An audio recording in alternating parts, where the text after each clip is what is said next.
I guarantee you that if you were to have Sam Altman on this call or Andrew Ng or anyone, and they wouldn't be in their bullshit mode of like, I need to sell you something, but they would be absolutely honest.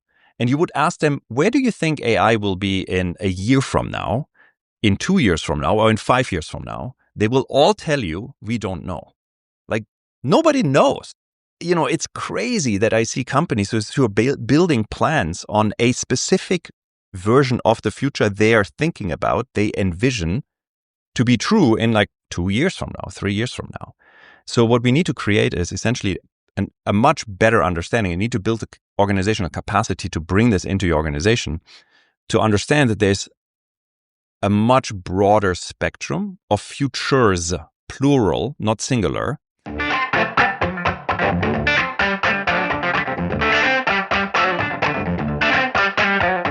If the people building the very tools that are reshaping our world may admit they don't know what is going to happen in 2 years, where does that leave the rest of us? Welcome to Engines of Creation. I'm your host, Cristian Mastrodonato. We often find comfort in what my guest today calls the official future, that singular linear path we put into our 5-year plans and spreadsheets. But if you've been listening to this show, you know that complex systems, whether they are markets, societies, or technologies, rarely respect our spreadsheets. So, if we can't predict, how do we prepare? Today, I'm joined by Pascal Finette. Pascal has a unique vantage point on the evolution of technology. He cut his teeth during the first .com boom, led teams at eBay and Mozilla, and spent years teaching exponential change at Singularity University. He's the author of the book Disrupt Disruption and the co-founder of the organization Be Radical. In this conversation, we move past the buzzwords. We talk about the vital difference between resilience, which is just surviving the shock, and anti-fragility, where your organization actually gets stronger because of the chaos. We discuss why you might need more heretics in your leadership team and why, in an age of artificial intelligence, human curiosity remains the ultimate competitive advantage. It is a fascinating look at how to stop fighting uncertainty and start using it. If you find value in these conversations, help us expand the network. The best way to support Engines of Creation is to share this episode with just one friend or colleague who needs to hear it. And if you have a moment, a rating on your podcast app helps our signal cut through the noise. Thank you for being part of this system. Are you ready to step away from the official future? Now, let's go.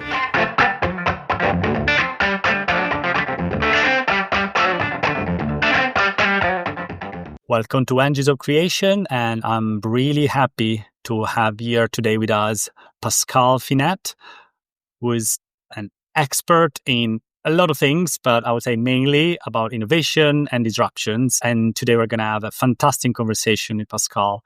So as I ask all our guests, if you could, Pascal, introduce yourself to the audience for the ones that wouldn't know you yet. Sure. First of all, thank you so much for the invitation to be on your podcast. I'm really excited. I'm Pascal Finette, originally born in Germany, grew up in the whole tech industry craziness. I had my first startup during the first .com boom. I guess that ages me also. So you know roughly how old I am. And then I had the great fortune to just work with some of the more interesting companies in their very formative times. So as part of the team which built eBay across Europe, I got to work with Mozilla, the open source organization behind the Firefox web browser, when we had just launched Firefox 2 and then grew that to 500 million users all across the world. In between, I always had my own company. So I kind of bounced between working for larger corporations and my own companies.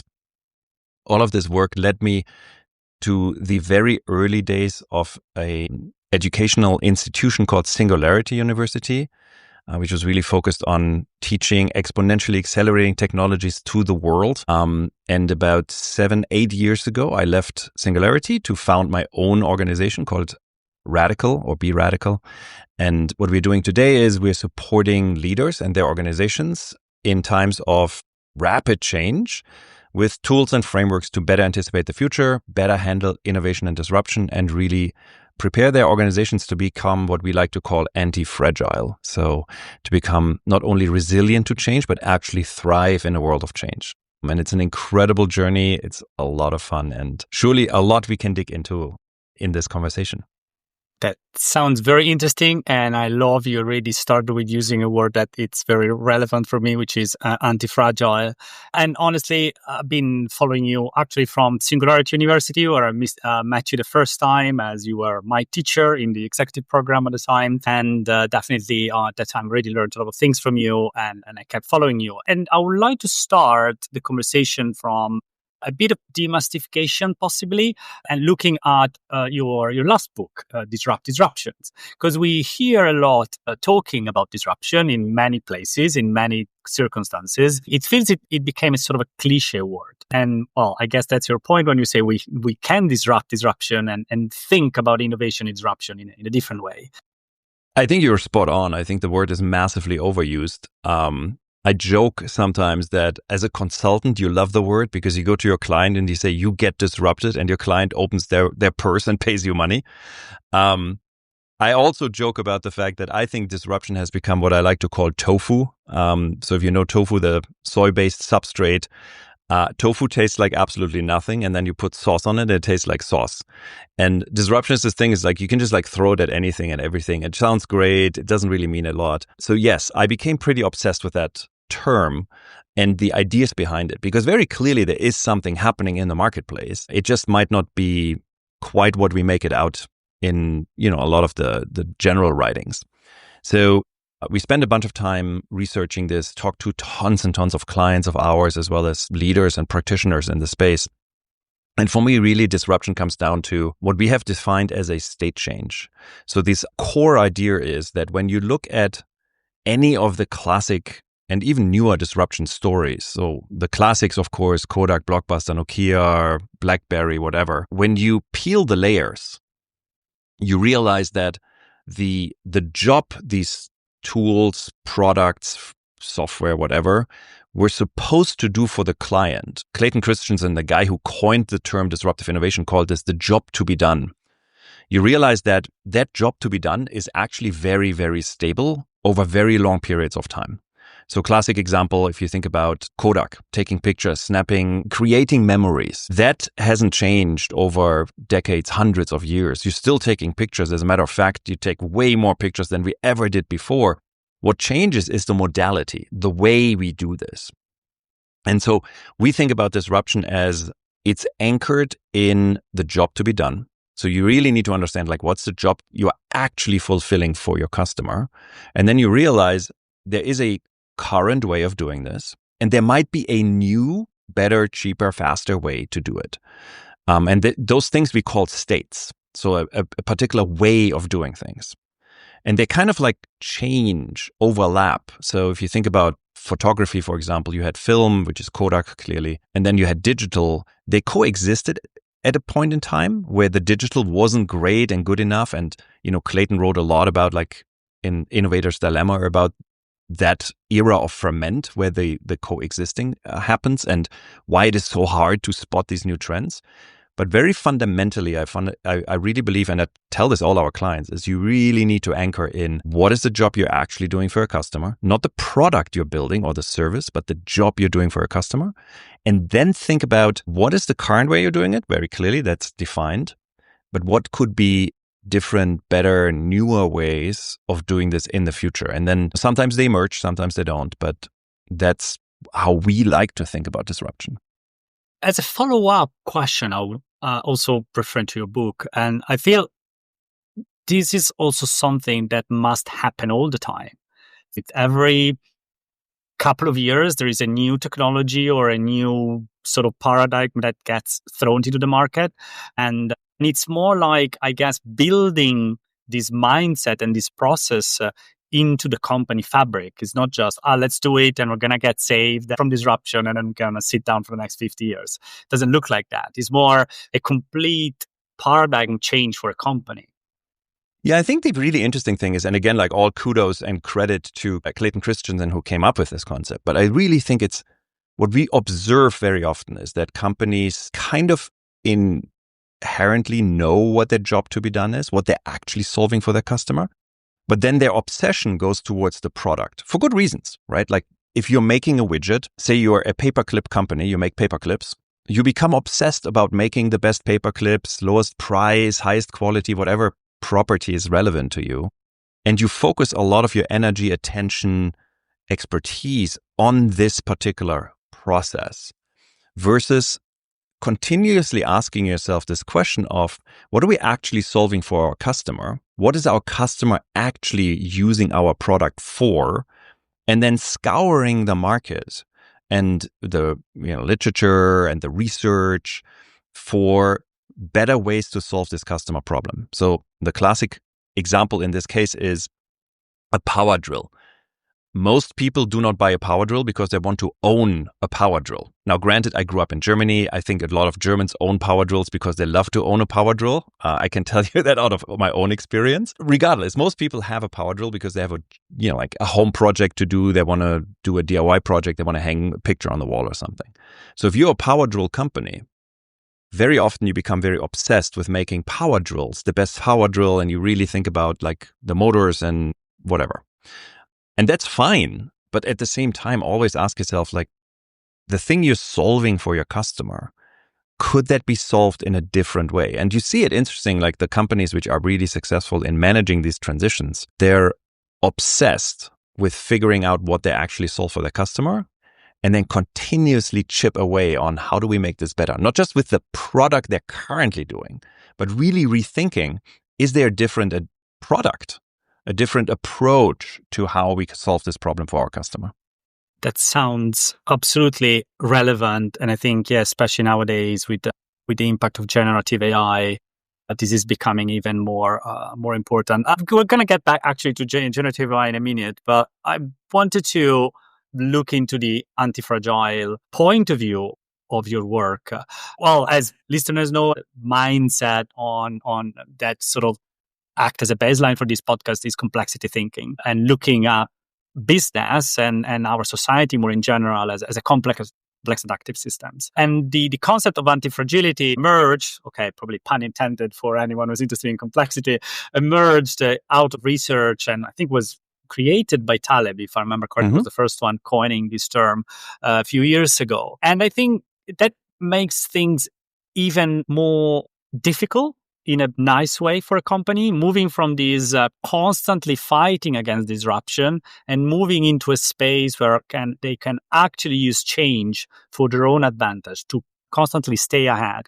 And you can see these into the IT and software world where these companies that are literally eating away their market caps and they're starting more and more dominated stock exchanges and with their capitalizations and so forth. So there is a model there. And is it a model that is replicable in some way? And what's the model really here? What's the power of anti-fragility? So there's a lot to unpack here, no doubt. Maybe as a starting point, I think, and this is at least where my journey into anti-fragility started. It didn't come out of the complexity field. Mine came from an observation that I just heard a lot of companies and clients of ours talk about initially robustness and then resilience. Resilience is a word you hear a lot. As we're recording this podcast at the end of 2025, you hear a lot of people talking about resilience. And resilience essentially means that you build systems which are, quote unquote, resilient to shock. They absorb shock.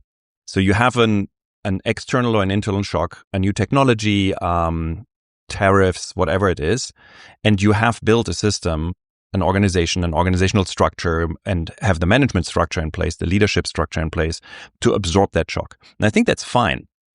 But the really interesting question is, and this goes to Taleb, is nature, if you take nature as a model, nature actually isn't resilient. Nature tends to be anti-fragile, meaning that it grows stronger through shock.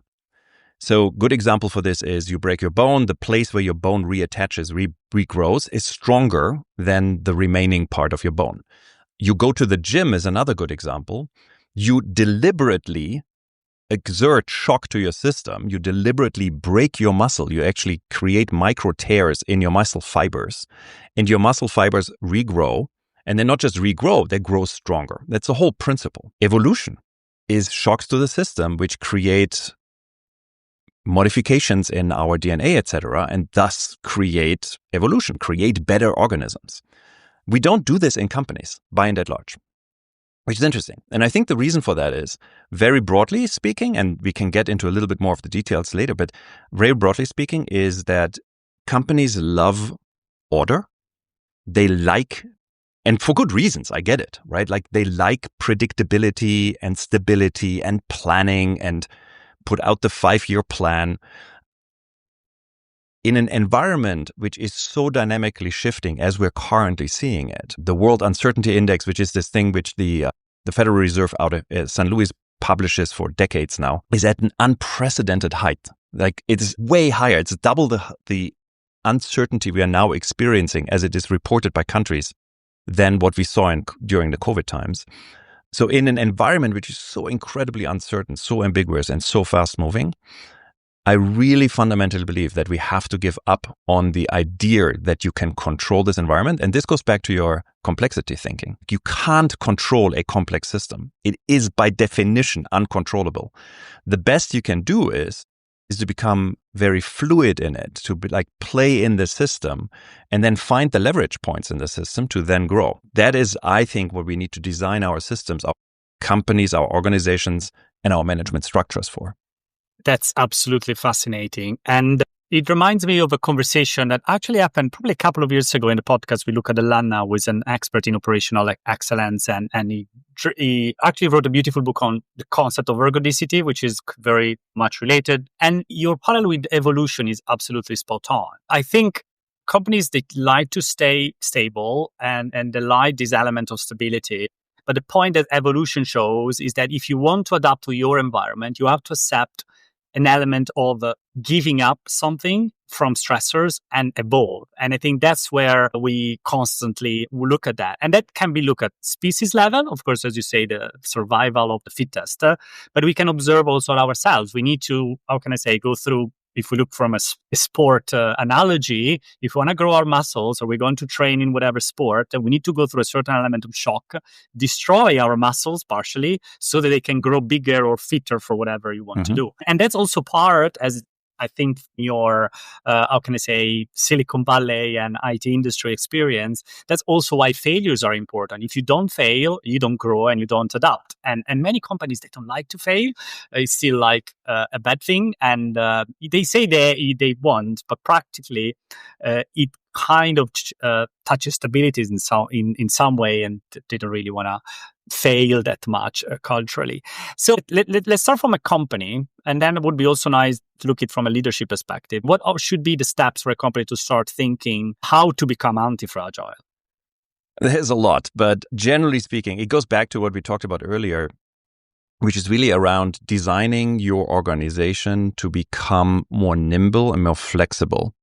And that requires, if you start unpacking this, there's a lot to look at.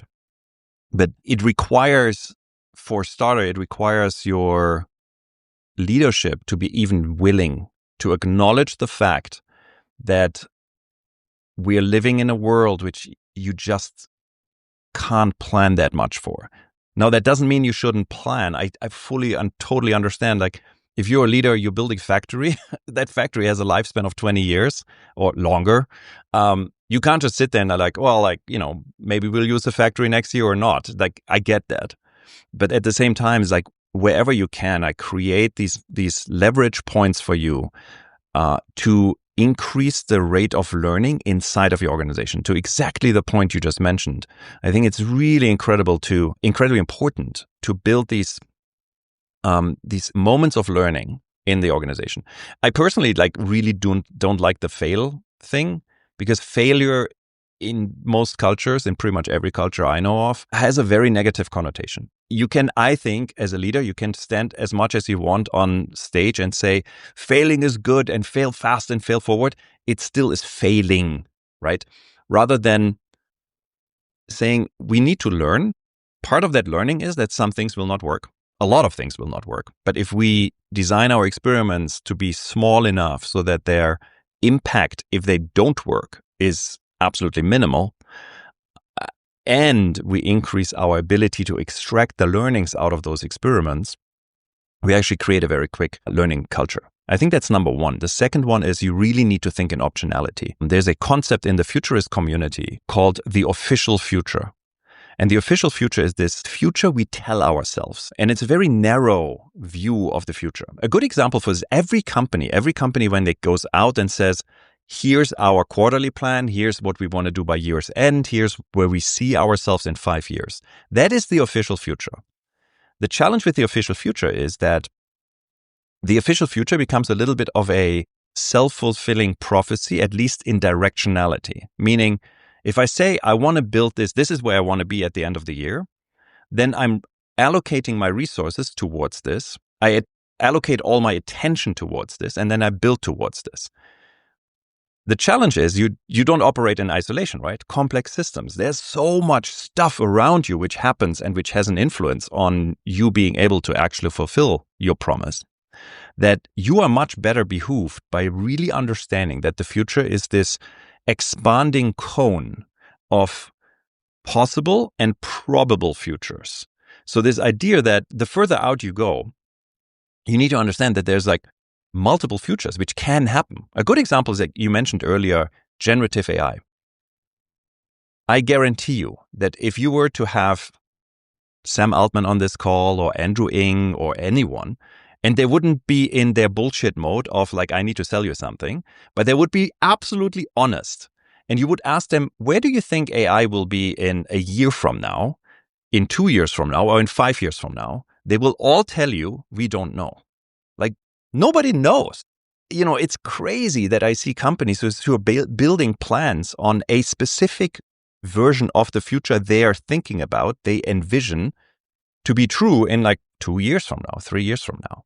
So what we need to create is essentially a much better understanding. You need to build the organizational capacity to bring this into your organization, to understand that there's a much broader spectrum of futures, plural, not singular.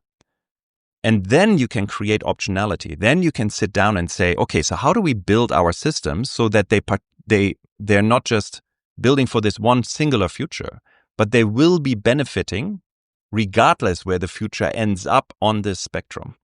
And I think those are things I have leaders think about like, how do we build this into our organizations? And clearly there's tools and frameworks and, methods to go about this. Yeah, absolutely. I like to dive down more because it's a topic that came up a few times, even recently, actually, an episode on Bitcoin, even if from a more social science point of view. But some time ago also was very interesting because it was in a water utility. And what I'm talking about is flat hierarchies and even to the point of hierarchy-less organizations.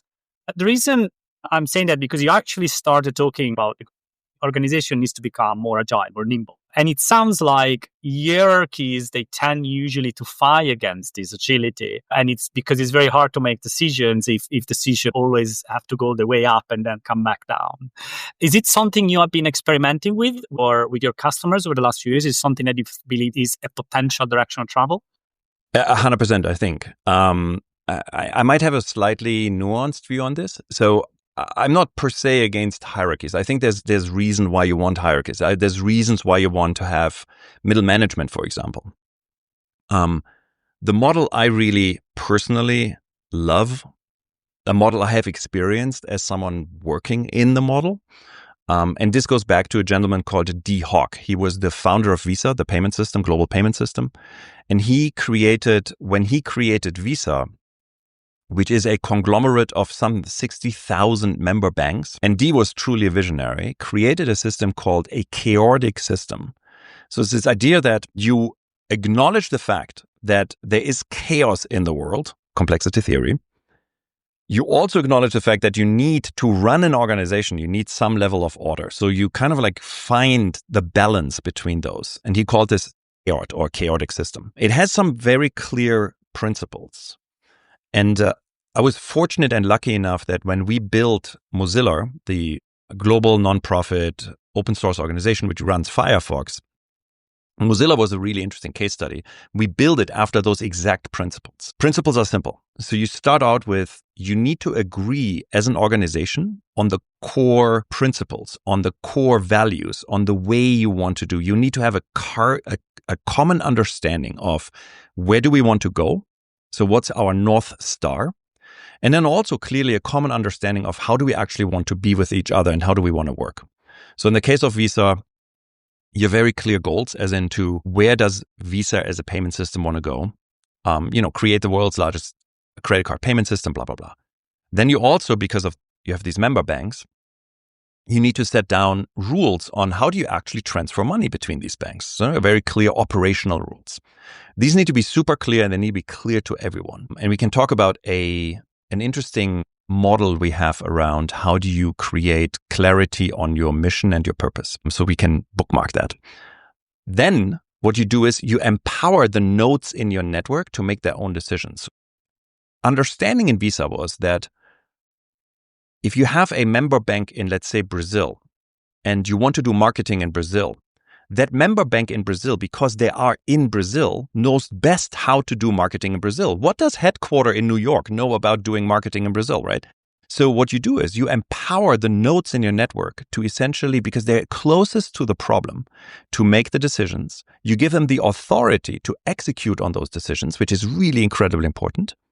And then lastly, you let the information flow freely through the system. So you don't create the bottleneck of saying, and then we all report back to headquarter, and headquarter creates these powerful, all-knowing knowledge system, and then we coordinate.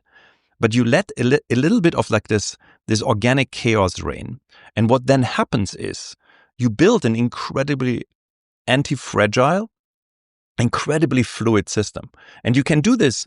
Visa did it as a conglomerate, but you can do it as an organization, as a company as well. So very simple example.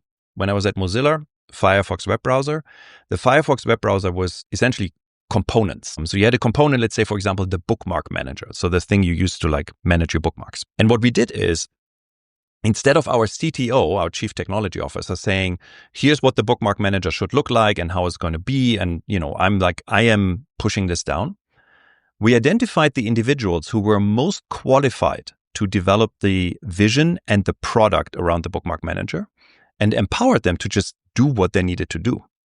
And then, of course, they needed to operate in the context of Firefox Global. So they needed to negotiate with other parts of Firefox to get changes into the system, or to make sure that whatever they changed worked inside of the larger system. And it created this incredibly fluid system, very flat hierarchies, ultimately, if you think about it. It still had hierarchies, but very flat, empowered hierarchies which just did things and were incredibly fast at adopting to changes, because the people who know best, the people who have the highest degree of competency to change something, were empowered to do so. That's a great answer. And yeah, I think definitely there is a lot to learn. And it's not the first time that chaotic systems or chaotic approach pops up in the podcast, of course, for similar reasons. And it goes in this direction of, there is an element of you want to empower the teams, but there is also an element of alignment and negotiation. And that's where sometimes middle managers can help, really, more on the coordination and choreography side versus the actual you shall do what you are told, which doesn't have a long life. That's absolutely fascinating. And let's look at AI then. We mentioned it a few times, and I think would be interesting to hear your point of view. We talk a lot about disruptions. We talk a lot about acceleration. How do you see AI, in particular generative AI, changes this landscape? Is it going to go everything faster, even faster than it was so far? It's interesting. So I think generative AI is for me personally, is a really fascinating topic, because Fitzgerald once said that the true sign of genius is your ability to hold two competing ideas in your head at the same time.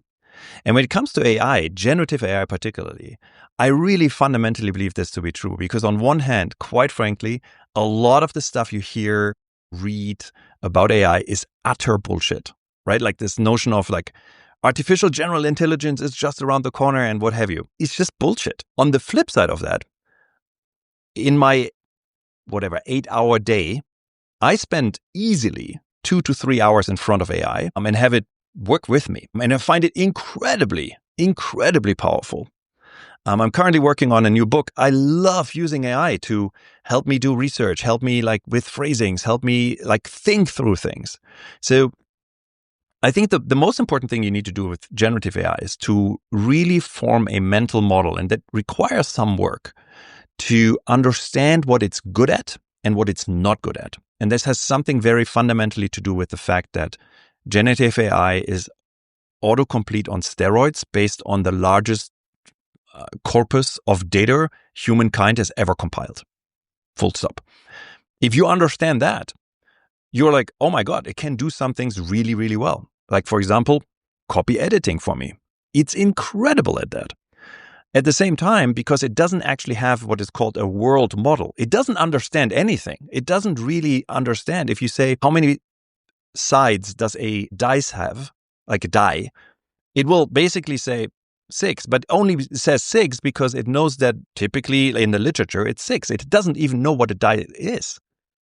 Understanding that, it also gets you to very quickly to the point of, there's a whole bunch of stuff I would never trust generative AI for me to do. So figuring out what it can and can't do.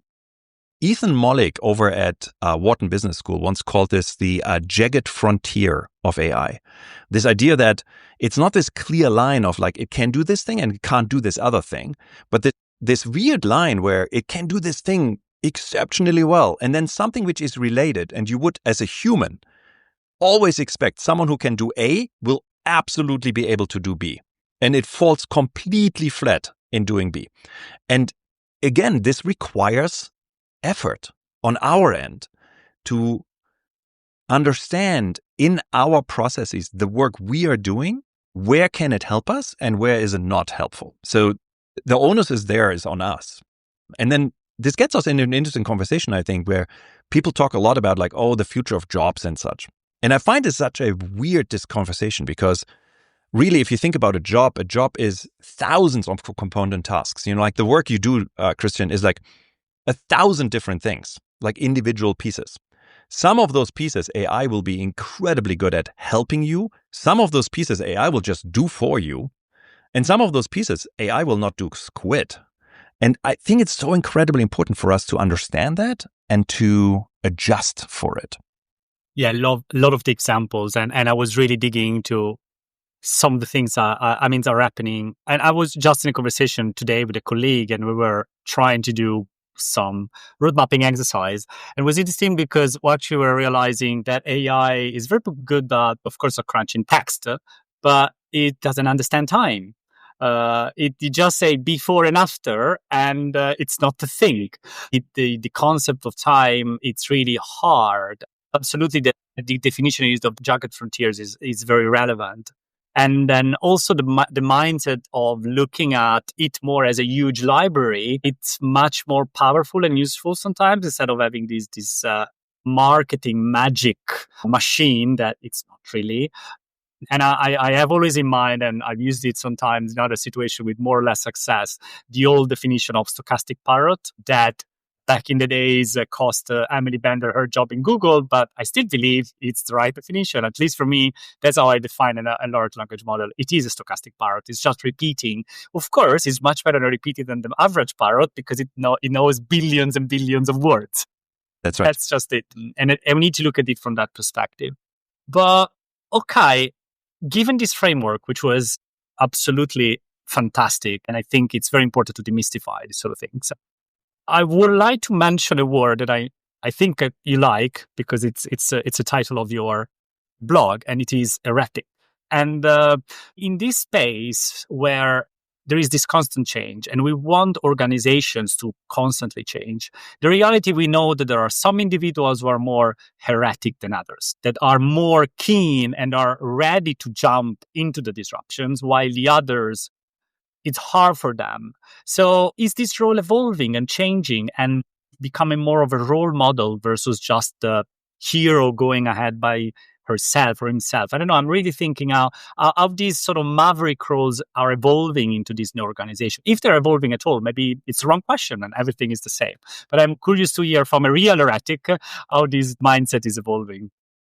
I think it's evolving. I think it's what you see is organizations generally realizing, and broadly speaking, but realizing that they need change. They need people who become curious, who are more willing to change. So they're investing into their people and their skills, and they're investing into creating the organizational structures and the management structures and the performance metrics, etc., around encouraging curiosity and encouraging divergent thinking and encouraging people to speak up and try things out with more or less success, no doubt. I mean, some companies lean very deeply into this. Some companies, it's more lip service. But the one thing I find in the concept of the divergent thinking, the heretical thinking, and I keep telling people this, when it comes to every once in a while, and I'm sure you get the question as well, is you get this question of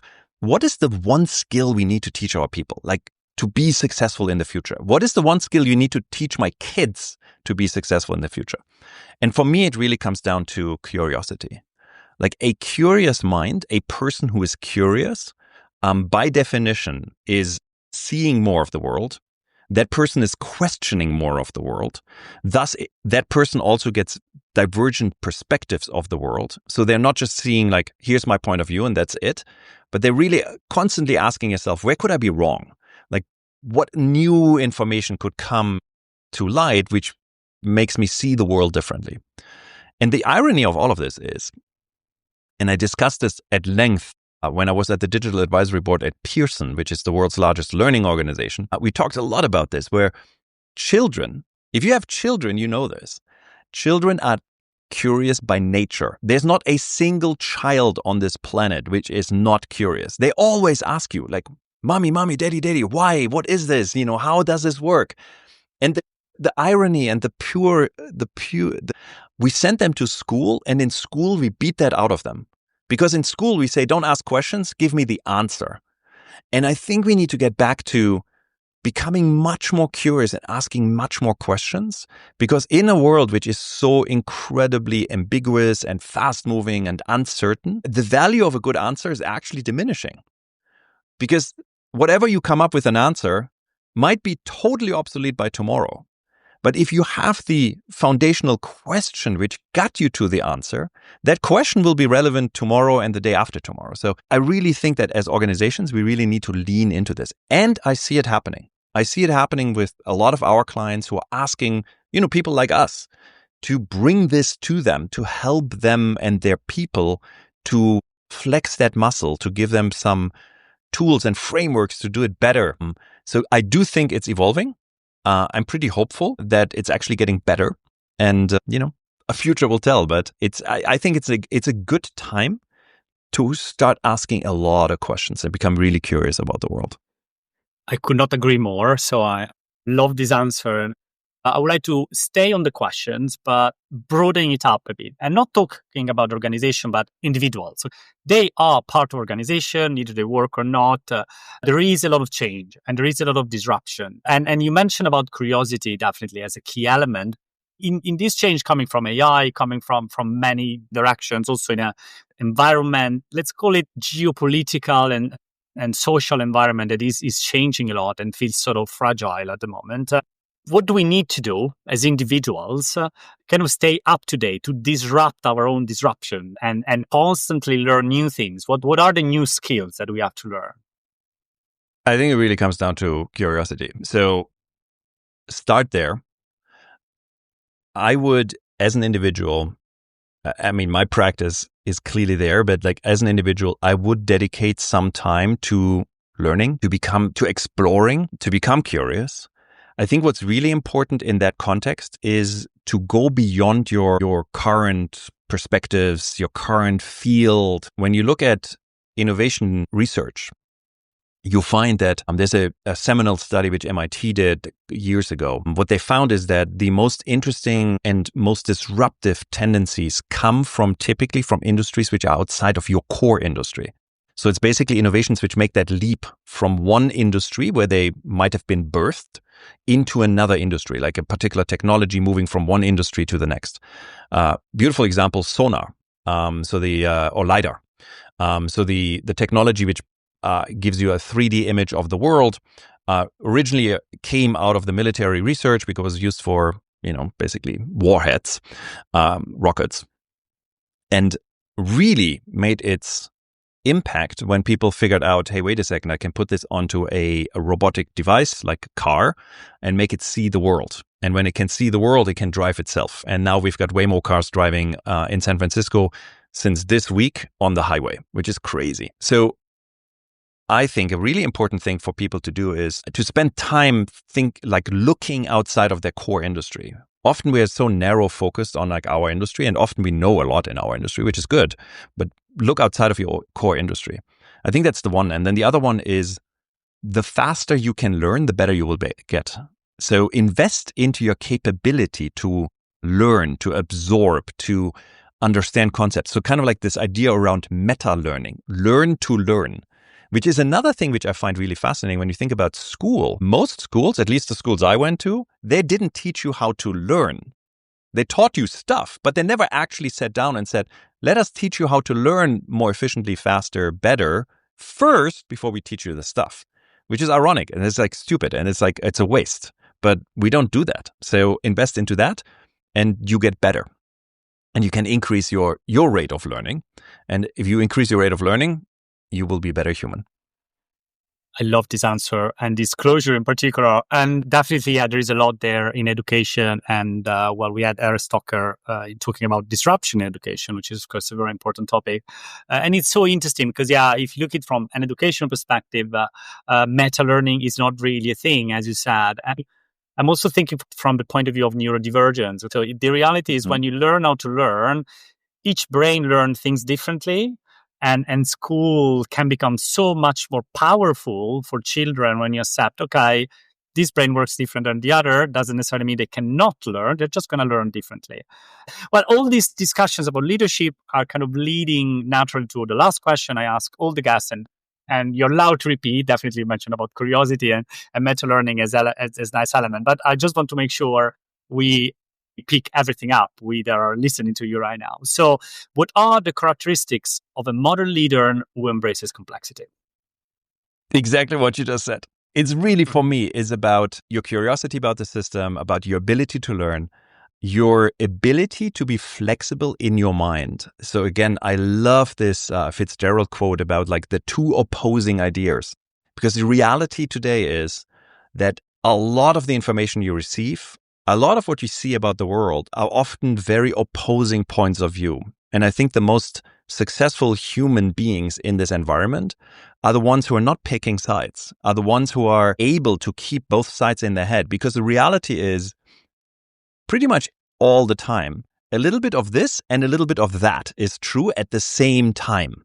And you need to keep those things in your head. And I think that's really what I would invest my mental energy in training myself to be better at. And then I think, quite frankly, self-care is a really big one these days because there's so much going on. I see so many leaders just being utterly burnt out. And if your mental capacity isn't at its peak because you're burned out, because there's so much going on for you, you just can't operate perfectly. Take a leaf out of the pages of successful athletes. Yesterday I was with a very, very successful US national level athlete who told me about his rest regime. So we didn't talk about training. We talk about how much he rests and how much time he takes to rest, because you have to do this. You can't just just work out and then expect miracles to happen. You need to work out and then give your body time to rest. The same goes for your brain. The same goes for us. So do yourself a favor and take your sanity and your mental health as important. See it as important as your learning part. I suspected there was something more, and absolutely self-care is so important. And I think there is also let's call it a business reason, in the sense that if your mind is not fresh, you cannot do all the other things we discussed just about. You cannot really be successful. Absolutely. And it's so easy to be blind by your own tiredness. Sometimes you think you are in control and you think you are on it, but actually you're just really tired. You don't see how tired you are. That was so powerful. So thanks a lot, Pascal. It was a great conversation. We covered a lot of ground, and I'm sure our listeners have enjoyed it a lot. Thank you. Thank you so much for having me. This was great.